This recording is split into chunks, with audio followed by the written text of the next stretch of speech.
Habang yung ibang abogado netong si Sara Duterte, kung matatandaan niyo po, meron siyang 16 lawyers. Habang yung ibang abogado ay mukhang nawawala ng gana, umatras na yung iba.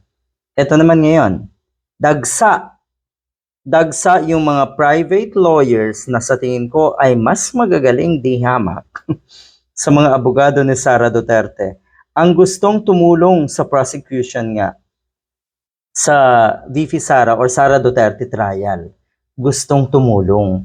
Malinaw to, ang ibig sabihin nito, pro bono, walang bayad.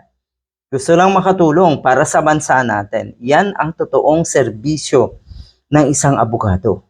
Oh, yung mga abogado mo, Sayad, Sara Sayad, alam namin, alam ng taong bayan kung bakit sila naandyan. Limpak daw ang bayad kasi. O ay bakit yung iba umatras?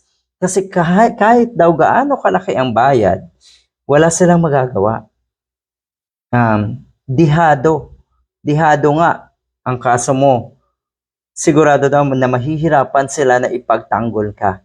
Yan ang totoo. Ang saklap.